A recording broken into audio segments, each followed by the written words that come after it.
Yes, 2025 is here, but we're still rounding up some of the best games from 2024, both critically, commercially, mainstream, whatever. Today, specifically, we're rounding up the best 2024 games on PlayStation 5. We got 30 games. It was hard to include everything, so if we missed something, let us know. So let's go get started off with number 30. Alien Rogue Incursion is a PSVR 2 title. I know we're cheating a little bit, but it still counts as a game in my book. We like VR a lot here, even if we don't have the chance to cover it enough. But essentially, this is a solid Alien experience. It's definitely for Alien fans. It's got some interesting stuff going on. It's got the atmosphere, it's got the weapons, it's got the items, it's got a character from the Dark Horse comics. And while ultimately it is a little bit more complicated than it just being Alien Isolation in VR, there's more to it than that. It is worth checking out.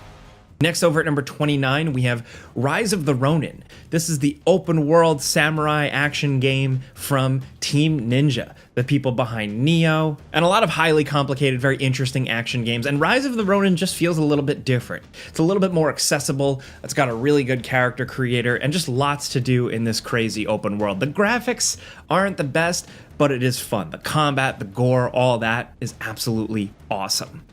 Next, over at number 28, we have one of the biggest ones of the year, Black Myth Wukong. This game absolutely kicks ass. I know some people were debating whether or not it should be game of the year. Doesn't really matter either way, in my opinion. What does matter is that you should play it. It's got a pretty unique setting, interesting characters, really incredible boss designs, and just a steady flow of them. Black Myth Wukong is definitely one of the more unique games on PS5 this year.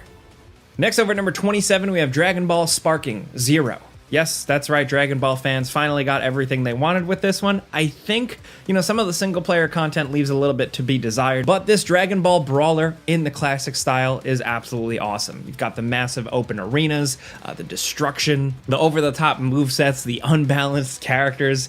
It's just a really good time. Is it absolutely perfect? No, I think there's some things where they cut some corners, but still, people have been wanting a game like this for a while, and it's really good that we just finally got one.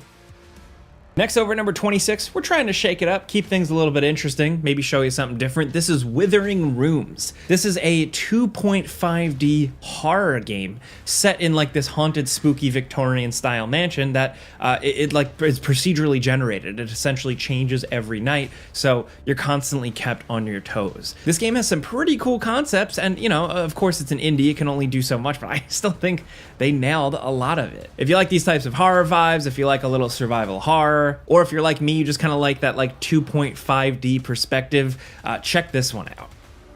Next, over at number 25, of course, we have Dragon's Dogma 2. Capcom finally brought it back, and what they did was give us more Dragon's Dogma. They knew what they were doing here. They didn't try and overhaul it, change Dragon's Dogma into something it wasn't. They just gave us more pawns, a compelling world, cool monsters, creatures, towns, all that. Dragon's Dogma 2 is probably one of the best RPGs of the year. There's a couple more we're going to talk about, but the fact that it's a contender is worthy of mentioning nonetheless.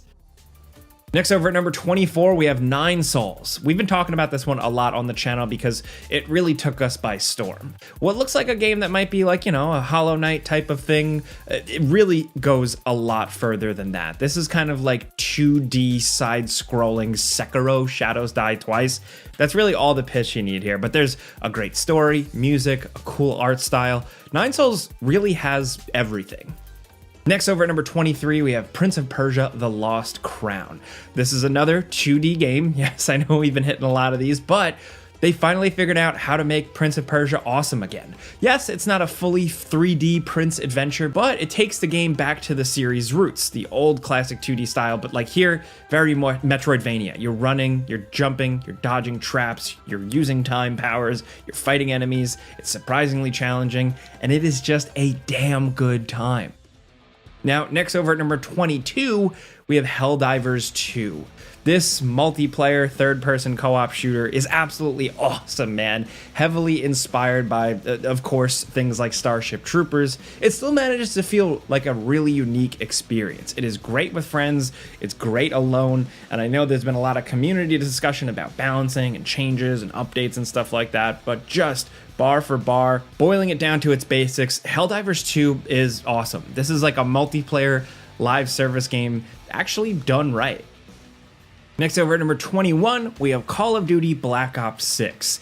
This seems to be a pretty big one that's gotten a lot of people back in, both casual players and hardcore players. It's got a really, really good campaign that I thoroughly enjoyed. It had a lot of creative, action-packed moments, and multiplayer that seemingly just has people hooked and playing and getting pretty sweaty again. I know at this point we're all pretty cynical to the yearly Call of Duty release thing, but this year just seems to have been a good one.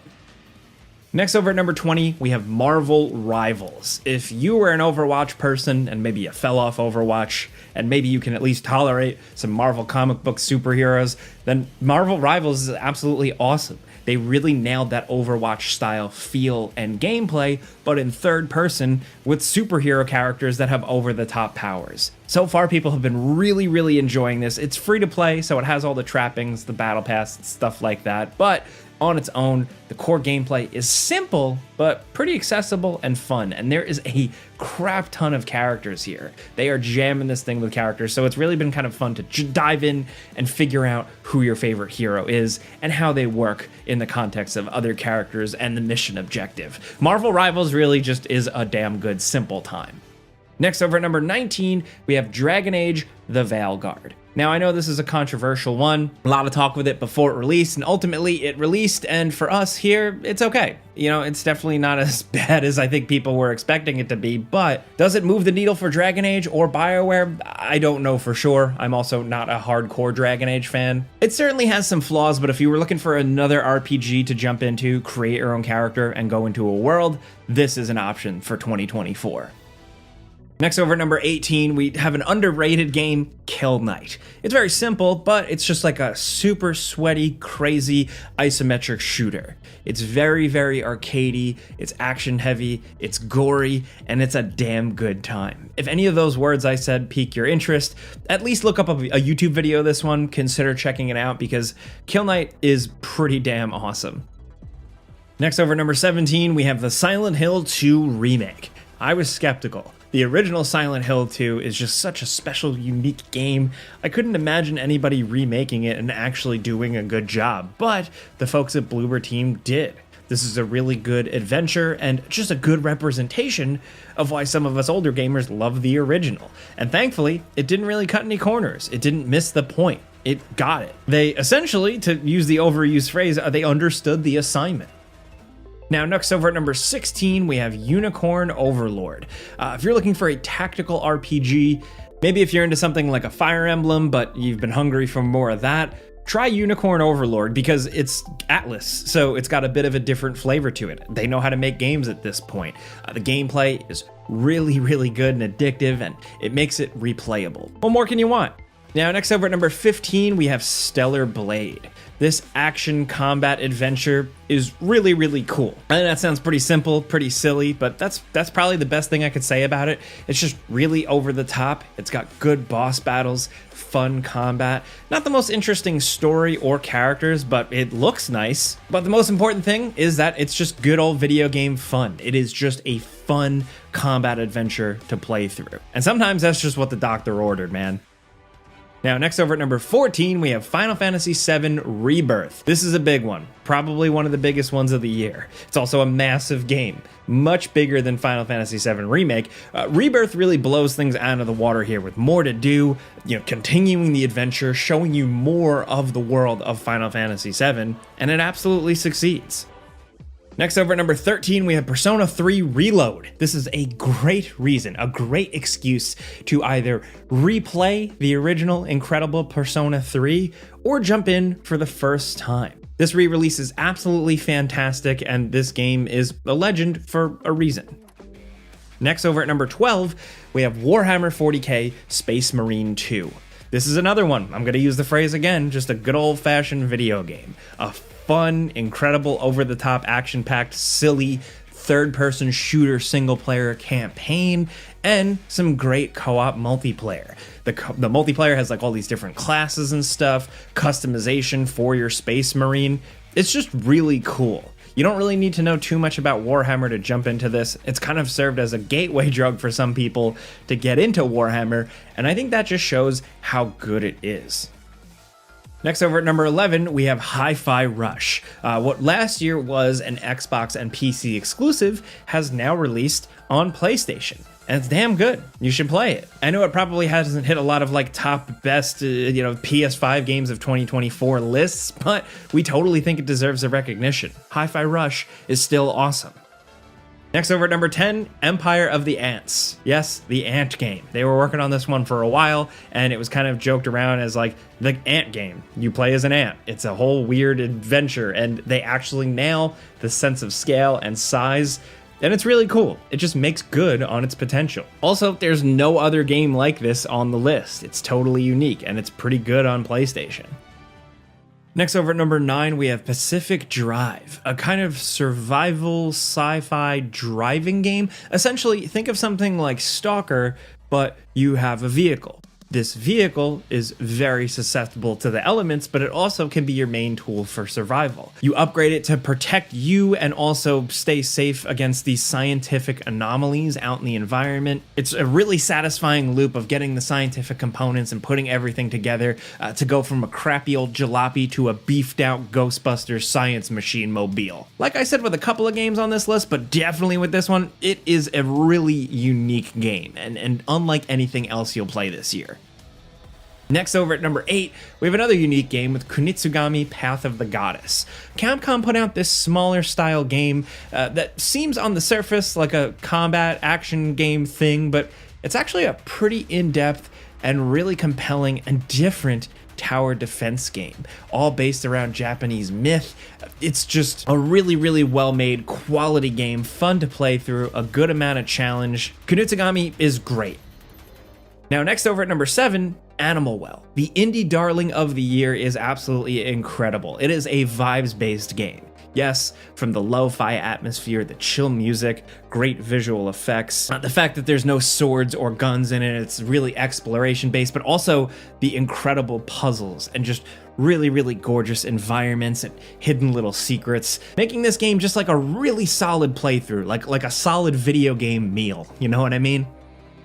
And next at number 6 is Tekken 8. Tekken 8 released at the very beginning of 2024, January 6th, believe it or not, and this game has had legs to last the entire year. Whether it's smart updates, great character additions, it doesn't matter. The reason why it's stuck around is because it's just a damn good, solid Tekken, and a really damn good, solid fighting game. If you're a fighting game person and you haven't checked this one out from 2024, you should now. Next, over at number 5, we have Like a Dragon Infinite Wealth. This feels like a big turn of the page for the Like a Dragon series, fully leaning into this new protagonist, new gameplay style, and really shaking things up with an incredible new setting and just tons and tons of over-the-top wild gameplay scenarios. The amount of activities and zany things you do in this game is so much fun, but thankfully, it's still a Yakuza game at its heart, and with that, it just has a lot of charm, good storytelling, great characters you fall in love with. This studio has the formula figured out by now, but thankfully, Infinite Wealth still manages to feel really fresh. Next, down at number 4, we have Metaphor ReFantasio. The people behind a lot of the Persona games have come together here and created something entirely new, a new adventure in a new kind of medieval fantasy world, and they nailed it. It's another great Atlas RPG that feels distinctly like those games, but tries new and interesting things, not only in gameplay concepts, but also in story, presentation, characters, and just the questions this story asks, the type of topics it tries to handle. It's a lengthy JRPG to get sucked into, so if you're looking for one of those, look no further. Next, over at number 3, Banishers Ghosts of New Eden. You know, an underrated game from this year. Flawed, certainly, yes, but a kind of adventure game with God of War style combat set in a kind of 1600s ghostly colonial adventure world. The real thing with this game is the story. Essentially, you, a ghost hunter or a banisher, going around solving mysteries. You're going around figuring out why people died, why their ghosts haven't passed on to the afterlife, and making the real actual good RPG decisions of whether or not to send them off to the afterlife, to finish up their unfinished business, stuff like that. It's really, really creative. The concept and everything here is very unique. I haven't really seen it in a game before. Again, it's flawed. The combat might not be for everybody, but it's just a really good entry here. If you like dialogue, decision-making, story, RPG stuff, look no further here. Now down at number 2, Elden Ring, Shadow of the Erd Tree. If you were looking for more Elden Ring in 2024, you got it with Erd Tree. This is a massive expansion, lengthy, compelling, a lot of new things to do, a lot of new gear, but also a great new world, a beautiful world filled with tons of challenging bosses. There is a lot to this DLC from Software at this point. Like they know what they're doing, and they do a really good job with DLCs, and Erd Tree just continues that streak.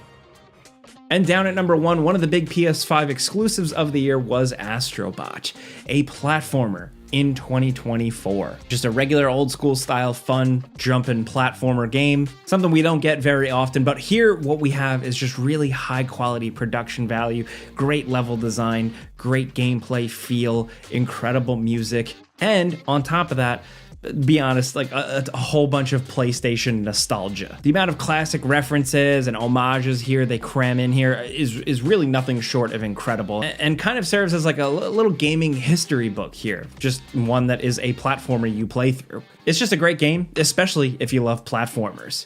But we do have some bonus games, of course. We had to make this list super long because there's too much to talk about. So we have Still Wakes the Deep for horror fans, as well as A Quiet Place, The Road Ahead, surprisingly good.